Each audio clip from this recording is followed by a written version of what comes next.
हाय बेचारी बहू। सरिता की शादी एक अच्छे परिवार में हुई है।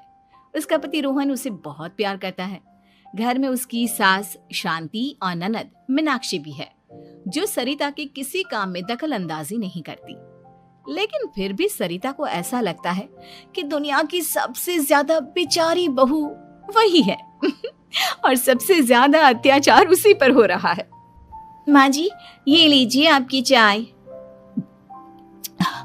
अरे बहू, तूने इतनी ज्यादा चीनी क्यों डाल दी चाय में? हाय हाय माँ जी, मैंने तो उतनी ही मीठी बनाई है जितनी मीठी आपको पसंद है। माँ जी, आपको तो मेरे हाथ की चाय अच्छी ही नहीं लगती। जब देखो कुछ न कुछ कमी निकाल ही देती हो। अरे बहू, तू एक बात के पीछे ही पड़ जाती है। मैंने ऐसा कब कहा कि तू रोज चाय खराब बनाती है? सरिता अपने कमरे में चली जाती है और फोन उठाकर अपनी माँ से बात करती है। हेलो माँ, कैसी हो आप? क्या कर रही हो? मैं तो ठीक हूँ, पर तू बता, तेरा मूड कैसा है? तेरी आवाज से लग रहा है कि कुछ तो हुआ है तेरे ससुराल में। अरे क्या बताऊँ माँ, यहाँ तो हर समय मेरे साथ बहुत बुरा व्यवहार होता है। मैंने अपनी सास के लिए इतनी अच्छी चाय बनाई, लेकिन मेरी सास चाय पीते ही मुझे 4 बातें सुना दी। बेटी, तू इतनी छोटी छोटी बातों पर ध्यान ही क्यों देती हो? तुम्हारी सास ने कुछ बोल भी दिया तो क्या हो गया, वो बड़ी है ना तुझसे। माँ ने इतना समझाया, लेकिन इस बात का सरिता पर कोई असर नहीं हुआ।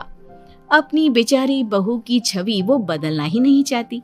अगली सुबह सब नाश्ते की टेबल पर बैठकर नाश्ता कर रहे थे, तभी सरिता ने अपने पति से कहा, सुनिए जी, मुझे ना आज बाजार से कुछ सामान लेकर आना है। आज आप ऑफिस से आने के बाद मुझे लेकर चलना ना। भाभी, मुझे भी कुछ किताबें खरीदनी है। आप दोनों जा ही रहे हो तो मेरी किताबें भी ले आना। लो, अभी तो बात ही की है बाजार जाने की, तो एक फरमाइश आ गई। माँ जी, आप भी बता दो कुछ, और हाँ, मोहल्ले वालों से भी बोल दो अगर वो कुछ मंगवाना चाहते हो तो। बेचारी मीनाक्षी अपना सा मुंह लेकर रह गई। ये सब देखकर रोहन से चुप नहीं रह गया और वो गुस्से में बोला, सरिता, क्या हो गया है तुम्हें? मीनाक्षी ने तो सिर्फ किताबों के लिए बोला है। तुम्हें मीनाक्षी से इस तरह से बात नहीं करनी चाहिए। माफी मांगो उससे अभी। क्या? मैं माफी मांगू? दिन भर आपके घर के काम करूं मैं, आपकी और आपके घर वालों की बातें सुनूं मैं, और अब माफी भी मैं मांगू? ऐसा कभी नहीं हो सकता। ये बोलकर सरिता वहां से चली जाती है। एक दिन उनकी पड़ोसन घर आती है। अरे सरिता, क्या कर रही है?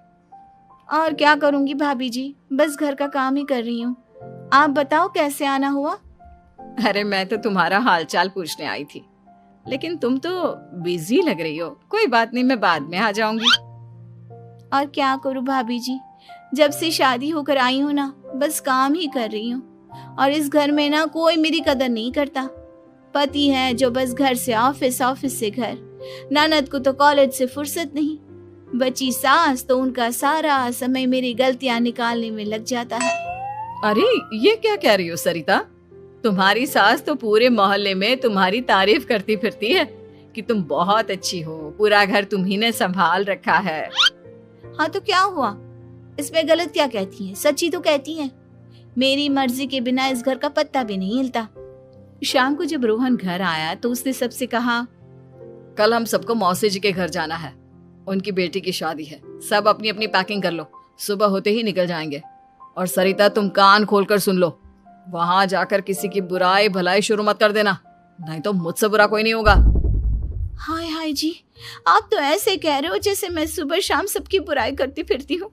आज तक कोई कह नहीं सकता कि मैंने किसी की पीठ पीछे किसी के बारे में कोई बुरी बात बोली हो तो। अरे बस बहू, बात को और ज्यादा आगे मत बढ़ा। हमें सब पता है तो हमारे साथ क्या व्यवहार करती है।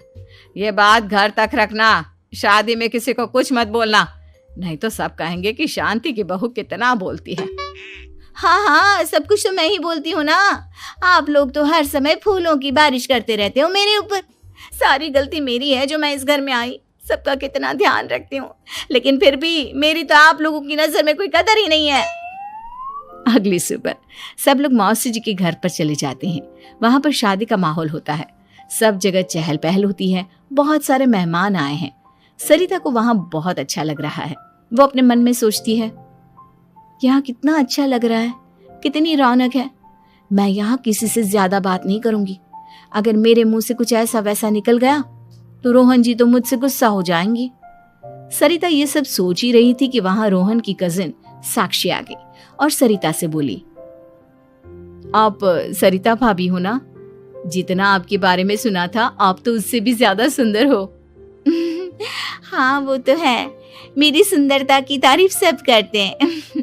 मेरे मायके में तो सब यही बोलते हैं कि रोहन जी की किस्मत बहुत अच्छी है जिन्हें मैं मिली। लेकिन आप कौन है? मैंने आपको पहचाना नहीं। मैं रोहन भैया की कजिन हूँ। आपकी शादी पर नहीं आ पाई थी ना, इसलिए आप मुझसे मिले नहीं कभी।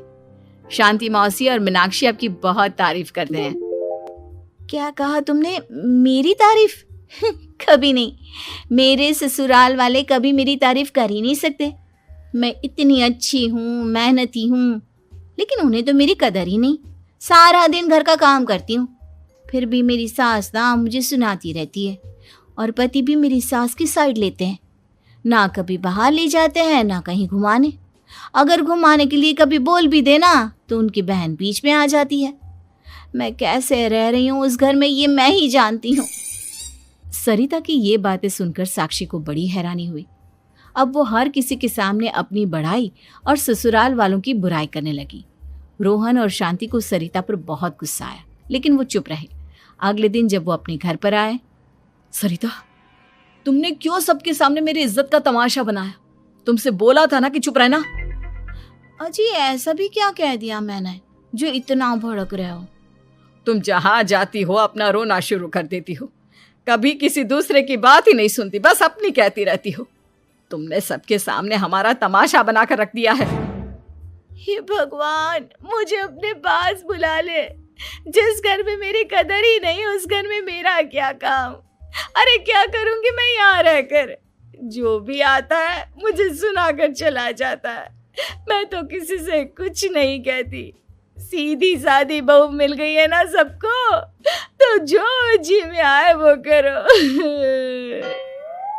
सरिता ने अपने आगे किसी को कुछ बोलने ही नहीं दिया और उस दिन भी उसने सबके सामने खुद को बेचारी बना ही दिया। अगले दिन मीनाक्षी कॉलेज के लिए लेट हो रही थी, इसलिए वो हर काम जल्दी जल्दी कर रही थी। अपना नाश्ता लेने किचन में गई और पतीले में रखे गरम दूध को गिलास में डालने लगी। दूध का पतीला उसके हाथ से छूट गया और गरम गरम दूध उसके हाथ पर गिर गया। ओए माँ, हाय मेरा हाथ, माँ मेरा हाथ जल गया। मीनाक्षी की आवाज सुनकर सरिता दौड़ती हुई आई। ये क्या किया तुमने? तुम्हें नाश्ता चाहिए था तो मुझसे बोल देती, मैं क्या मना कर देती? अब पता नहीं कितने दिन की मुसीबत पाल ली तुमने। सरिता मीनाक्षी को उसके कमरे में ले गई और उसका बहुत ख्याल रखा। उसका इस तरह से ख्याल रखना शांति और रोहन को थोड़ा अजीब लगा। माँ, सरिता के दिमाग का भी कुछ पता नहीं। कल शादी में सबको इतना कुछ बोल कर आई है हमारे बारे में, और अब मीनाक्षी की कितनी अच्छी देखभाल कर रही है।